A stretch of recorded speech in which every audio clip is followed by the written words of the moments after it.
4 রাকাত পড়তে বেশি সময় লাগে না আজকে, আলহামদুলিল্লাহ। তো একটু আমরা যেহেতু সময় পেয়েছি একটু কথাবার্তা বলি ইনশাআল্লাহ। যে আমরা সূরা মাসাদ বা সূরা লাহাব নিয়ে আলোচনা করছিলাম। আমরা প্রথম 2 আয়াত নিয়ে কথা বলেছি যে তাব্বাত ইয়াদা আবি লাহাবি ওয়া তাব, ক্ষতিগ্রস্ত হলো আবু লাহাবের সকল উপার্জন এবং সে নিজেও।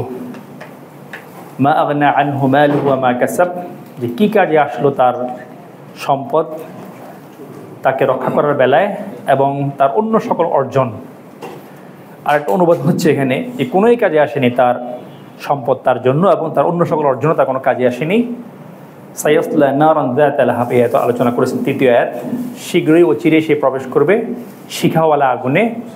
আসলে পরের আয়াত যেটা 4র্থ আয়াত, ওয়ামরাআতুহু, এখানে গ্রামাটিক্যাল দিক থেকে এটা কেউ কেউ বলেন আগের আয়াতের অংশবিশেষ, যে শীঘ্রই প্রবেশ করবে সে শিখাওয়ালা আগুনে এবং তার স্ত্রীও। ওয়ামরাআতুহু, তাহলে এটা আসলে আতফ বলা হয়, এটা যুক্ত হয়ে যাবে আগের হুয়ার সাথে, সায়াসলা হুয়া আবু লাহাবের সাথে যুক্ত হয়ে যাবে। এটা একটা গ্রামাটিক্যাল ব্যাখ্যা এবং এটি স্ট্রং আসলে। এরপরে হচ্ছে হাম্মালাতাল হাতাব। হামালা ইয়াহমিল অর্থ বহন করা, হাম্মাল মানে যে অত্যাধিক পরিমাণ বহন করে। তো এখানে লক্ষণীয় হচ্ছে যে বহনকারিণী, অধিক পরিমাণে যে বহনকারিণী, ফিমেল ওয়ার্ড হাম্মালাতাল হাতাব। হাতাব অর্থ কাঠ বহনকারিণী। এখানে আসলে গ্রামারের দিক থেকেও লক্ষ্য করলে, যারা গ্রামার বুঝেন খেয়াল করলে দেবেন যে যদি আমি পরের আয়াতটাকে ধরি, ওয়ামরাআতুহু হাম্মালাতুল হাতাব হওয়ার কথা ছিল হিসাবে, সাবজেক্ট প্রেডিকেট হিসাবে, কিন্তু আসলে এইভাবে আসে না, কোরআনে হাম্মালাতুল হাতাব হিসাবে আসছে। এর মানে হচ্ছে এটা জুমলা, এটাকে বলে জুমলা ইতারাদিয়া। এটা এক্সট্রা একটা বাক্য, এটা এক্সট্রা একটা কি বাক্য। এখানে একটা ফেল উজ্জু আছে, আদুম্মু হাম্মালাতুল হাতাব, আদুম্মু হাম্মালাতুল হাতাব, এটা উজ্জু আছে। এটা ভাষাগত সুন্দর, যেটা আমরা আরও অনেক গ্রামার পড়লে, বালাকা পড়লে তখন বুঝে আসবে। ধারণা দিচ্ছি আমি। যেমন আমরা বলি রাদিয়াল্লাহু আনহু, সাহাবীদের নামের পরে রাসূলুল্লাহ সাল্লাল্লাহু আলাইহি, যদি মুহাম্মদ বলি সাল্লাল্লাহু আলাইহি সাল্লাম বলি, এগুলোকে জুমলা ইতারাদিয়া বলা হয়। এই বাক্যটা মাঝখানে আনা হয়েছে দোয়ার জন্য অথবা বদদোয়ার জন্য, বুঝে আসছে, বা প্রশংসামূলকও হতে পারে বাক্যগুলো। তো এখানে আসলে নিন্দা জ্ঞাপন করা হচ্ছে। এখানে এই ওয়ার্ডটা উজ্জ্ব আছে এই অর্থে যে কোরআনের এটা ভাষাগত সৌন্দর্য। আল্লাহ সুবহানাহু ওয়া তাআলা পাঠককে এই কথাটা স্মরণ করে দিচ্ছেন, পাঠক জানি এটাকে নিন্দা করে। কাকে? যে ব্যক্তি, এটা 2টা অনুবাদ আছে, একটা হচ্ছে বাহ্যিক অনুবাদ। বাহ্যিক অনুবাদ হচ্ছে এই মহিলা কাঠ বহন করে বা কাঁটাযুক্ত গাছ বা গাছের ডাল এনে নবী সাল্লাল্লাহু আলাইহি সাল্লামের চলার পথে বিছিয়ে রাখতো। এটা একটা অনুবাদ করা হয় যে কাষ্ঠ বহনকারিণী। কিন্তু আসলে আমরা যদি আগের আয়াতগুলো দেখি, যেমন কুরাইশী একজন মহিলা, তারপরে ওনার হাজব্যান্ড বা স্বামী আবু লাহাব সম্পদশালী ব্যক্তি ছিলেন। এগুলোর দিকে তাকালে মনে হয় না যে একজন এই সম্ভ্রান্ত বংশের নারী সে এভাবে গলার মধ্যে রশি বেঁধে, পরের ফি জিদি হাবলুম মিন মাসাদ, গলার মধ্যে রশি বেঁধে এভাবে ধরেন মরুভূমিতে নেমে কাঠ কুড়াবে। এটা আসলে জিনিসটা মানে বাহ্যিক যে মিনিং তার সাথে যায় না আসলে।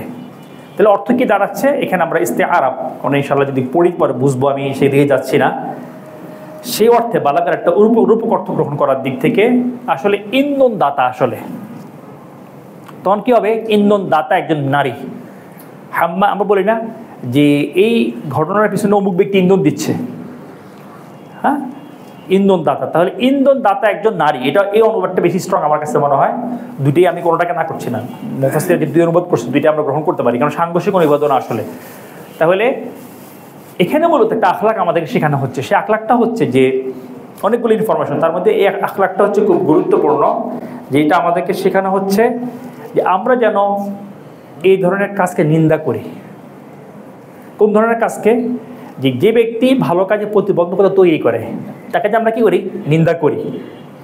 হাদিসে আসছে না, মান রাআ মিনকুম মুনকারান ফালইউগাইয়িরহু বিয়াদিহি, যে তোমাদের মধ্যে কেউ কোনো অপছন্দের কাজ দেখে সামর্থ্য বেশি করবে হাত দিয়ে, প্রশাসনের কাছে। ফাইল্লাম ইয়াস্তাতি ফাবিলিসানি, না পারলে মুখ দিয়ে, কথার মাধ্যমে। ফাইল্লাম ইয়াস্তাতি ফাবিকালবিহি, না পারলে অন্তর দিয়ে। ওয়াযালিকা আযআফুল ঈমান, এটা হচ্ছে কি ঈমানের সবচেয়ে দুর্বলতম অবস্থা।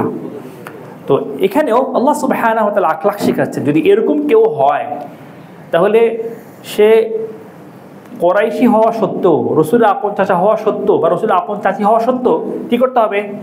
আদুম মুহাম্মালাতাল হাতাব, এই নিন্দা জ্ঞাপন করতে হবে। এটা কিন্তু মুমিনের সাধারণ বৈশিষ্ট্য, যে ভালোকে সে কী করবে? সে অ্যাপ্রিসিয়েট করবে, আর খারাপকে সে নিন্দা করবে। এটা বাই নেচার হতে হবে আপনার আমার মধ্যে, এটা থাকতে হবে। খালাস। পরের অংশ যেটা দেখাচ্ছে যে হাম্মালাতাল হাতাব, তাহলে এখানে নিন্দাটাকে কী করা হচ্ছে? এই নারীকে নিন্দা জ্ঞাপনটাকে মুখ্য, ফি জিদিহা হাবলুম মিন মাসাদ। তাহলে বলবেন যে এই অর্থে কি দাঁড়াচ্ছে? তার গলার মধ্যে রয়েছে কি? রশি। খেজুরের যে আপনার যে এটা কে বলে, খেজুরের যে গাছের যে শ্বাস, হ্যাঁ, যে সেখানে যে আঁশ, এই ফাইবার থেকে যে রশি হয় সেটাকে মাসাদ বলা হয়। কী বলা হয়? মাসাদ। তাহলে খেজুর গাছের ফাইবার থেকে তৈরিকৃত যে রশি, সেই রশি কোথায় রয়েছে? তার গলার মধ্যে রয়েছে। এর আরেকটা অর্থ হচ্ছে, একটা অর্থ শাব্দিক অর্থ, এটা আরেকটা অর্থ হচ্ছে যে এই নারীকে, যেহেতু সে অত্যন্ত গর্হিত কাজ করেছে, স্বামী স্ত্রী দুজন মিলে, তা কী করা হবে? এভাবে তাকে রশির মাধ্যমে ঝুলিয়ে অত্যন্ত উঁচু থেকে নিক্ষেপ করা হবে জাহান্নামের মধ্যে। এটা একটা অনুবাদ, বুঝে আসছেন? নাউযুবিল্লাহি মিন যালিক। তো এই অনুবাদ করলে ওই ইন্দোদাত অনুবাদটা কী হয়? সামঞ্জস্যপূর্ণ হয় এবং সাংঘর্ষিক মনে হয় না। তো দুই অনুবাদে ইনশাআল্লাহ আমরা করতে পারি, কিন্তু এখানে অনেকগুলো আখলাকের ইস্যু আছে। প্রথমত হচ্ছে দেখেন, উভয়ে তারা বংশীয় দিক থেকে, আর্থিক দিক থেকে, সৌন্দর্যের দিক থেকে উভয়ে দেখতে অনেক সুন্দর এবং সুন্দরী ছিল তার ওয়াইফ।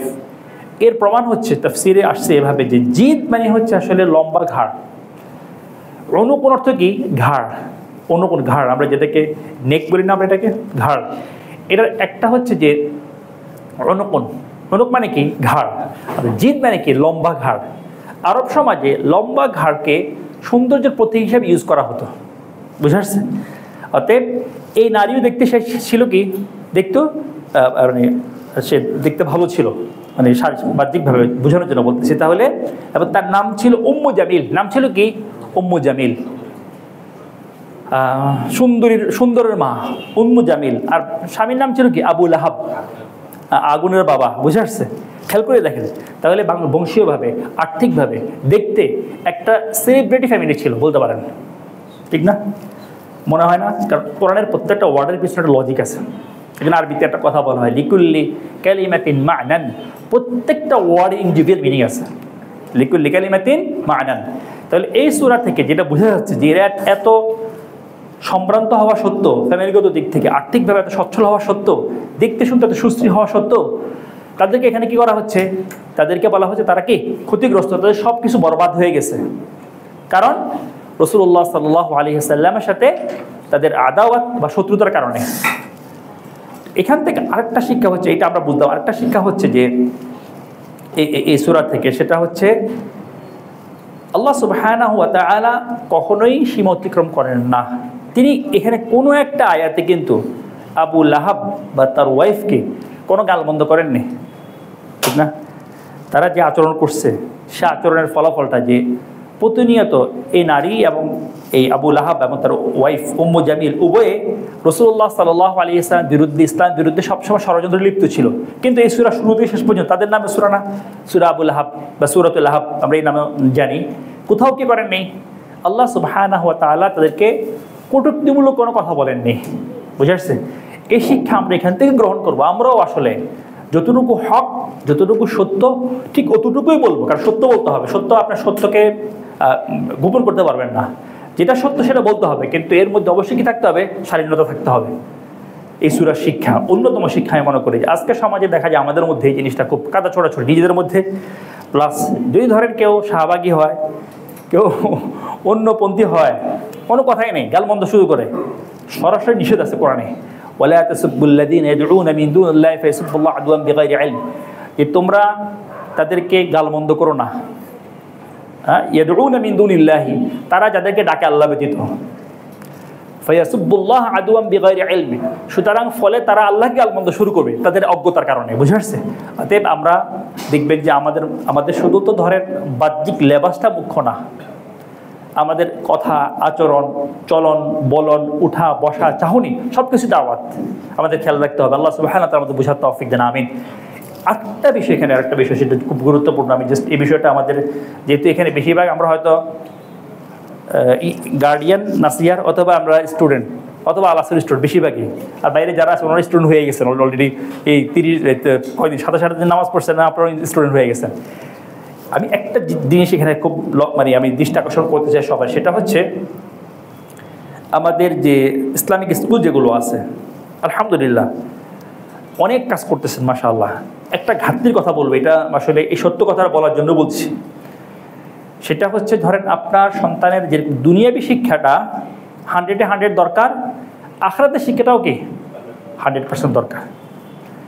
ইসলামিক স্কুলগুলো যে চেষ্টা করে যাচ্ছে আলহামদুলিল্লাহ, ওরা অনেক অনেক ধন্যবাদ পাওয়ার যোগ্য। কিন্তু এটা জাস্ট আপনাদেরকে একটা ইনফরমেশন দেওয়ার জন্য, এবং আপনাদের সুযোগ থাকলে কথা বলবেন এই বিষয়ে মানুষের সাথে বোঝানোর জন্য। হয়তো ইসলামিক শিক্ষাটা দরকার হচ্ছে 100%, দিচ্ছে হয়তো 20% বা 10%। তো একটা বাচ্চা প্লে থেকে, নার্সারি থেকে, 1 থেকে ও লেভেল বলেন, বা বাংলা মিডিয়াম বলেন, মেট্রিক ইন্টারমিডিয়েট পর্যন্ত যদি সে ইসলাম শিক্ষা শিখেও 100-এ কত শিখছে? 10। এবং এই শিক্ষাগুলো সাধারণত ইনফরমেশনমূলক, উসুল ভিত্তিক না, ইনফরমেশনমূলক, থিওরি ভিত্তিক না। বাচ্চাদের শিক্ষাগুলো দেওয়া ইংলিশ মিডিয়াম স্কুলে, অথবা সাধারণত ইসলামিক স্কুল বাংলা মিডিয়ামে হোক। ফলে আসলে যে বাচ্চাটা 100% দুনিয়াবী শিক্ষা পাচ্ছে, প্রক্ষান্তরে সে ইসলামিক শিক্ষা 10-20% পাচ্ছে। এই প্লে থেকে আপনি এই যে ইন্টারমিডিয়েট পর্যন্ত, অথবা ও লেভেল পর্যন্ত 12-14 বছর চিন্তা করে দেখেন, সে 12-14 বছর একটা খাওয়া চিন্তা করে দেখেন। ধরেন কোনো একটা ভিটামিন ছোটোবেলা থেকে বাচ্চা কম খাচ্ছে, ভিটামিন ডি, বুঝে আসছে, সমস্যা হবে না শেষে গিয়ে। অনুরূপভাবে যদি আপনি ইসলামিক শিক্ষাটা যদি তাকে যথার্থভাবে না দেন, আলটিমেটলি এটা কী হবে? রেজাল্টটা ভালো আসবে না। আমি মাদ্রাসায় পড়ছি, দেখি এরকমও দেখছি যে মাদ্রাসায় পড়ার পরেও ইউনিভার্সিটি যারা গিয়েছে, এমন অবস্থা যে আপনার সে যারা স্কুল কলেজে পড়ছে তাদের চেয়ে বেশি কি উল্টা মডার্ন, আলটা মডার্ন বলবো না, উল্টার দিকে চলে, বুঝে আসছে। এটা হয় কারণটা হচ্ছে বেশিরভাগ ক্ষেত্রে আমরা থিওরি শিখাই, বেশিরভাগ ক্ষেত্রে ইনফরমেশন শিখাই ইসলাম সম্পর্কে, কিন্তু আমি ইসলামের থিওরিগুলো শেখাই না, ফাউন্ডেশনটা আমরা মজবুত করি না। ফলে আসলে ইসলাম সম্পর্কে বুঝ তৈরি না, আবেগ তৈরি হয়। এই আবেগ থাকে না, যখন সে দুনিয়াবী চাকচিক্য দেখে, এই জোয়ারটা দেখে, নিজেকে সে হারিয়ে ফেলে। অতএব যেহেতু আমরা ইসলামিক শিক্ষার প্রতি সবাই এখানে কমিটেড, এবং সবার মধ্যে একটা আগ্রহ আছে, আমরা এটা খেয়াল রাখবো। পাশাপাশি আরেকটা বিষয়, সেটা হচ্ছে আমরা বাহ্যিক আচরণের প্রতি অত্যন্ত গুরুত্ব দিই, কিন্তু কোরআন সুন্নাহর যে মূল ইনফরমেশন সেটা শেখানোর প্রতি আমাদের গুরুত্ব দেয় ওরকম না। এটা আরেকটা সমস্যা আমাদের। ফলে বাচ্চারা যেটা হয়, অনেকগুলো ইনফরমেশন শিখে ইসলাম সম্পর্কে, কিন্তু সে যেহেতু উসুলগুলো বুঝে না, আলটিমেটলি বাহ্যিক আবরণটা থাকলেও ইসলামে তার মধ্যে আভ্যন্তরীণভাবে ইসলামকে ধারণ করতে সক্ষম হয় না। ফলে এখানে সমস্যা তৈরি হয়। অতএব আমরা যেখানে সুযোগটা থাকবো, আমরা কথা বলবো এই বিষয়ে, যে কাউকে ছোট করার জন্য না, কাউকে হেয় করার জন্য না, যেহেতু তারা চেষ্টাই করছে ইসলামের নাম দিয়ে এই পরিমাণটা বাড়ানো উচিত। ফলে একটা পূর্ণাঙ্গ জিনিস আমাদের সন্তানরা পাবে, এবং তারা সত্যিকার অর্থে দিন এবং দুনিয়া দুইটাই বুঝতে পারবে। আল্লাহ সুবহানাহু ওয়া তাআলা আমাদেরকে সত্যিকার অর্থে কোরআন সুন্নাহকে সাহাবীরা যেভাবে ধারণ করছেন, তারা যেভাবে চিন্তা করছেন, যেভাবে আমল করছেন, যেভাবে আমৃত্যু লেগেছিলেন, আমাদেরকেও সেভাবে বুঝার, চিন্তা করার, আমল করার, আমৃত্যু ধারণ করার তৌফিক দান করুন, আমিন। জাযাকুমুল্লাহ খাইর। জি, বাকি 4 রাকাত বাকি আছে এখন না? জি জি জি।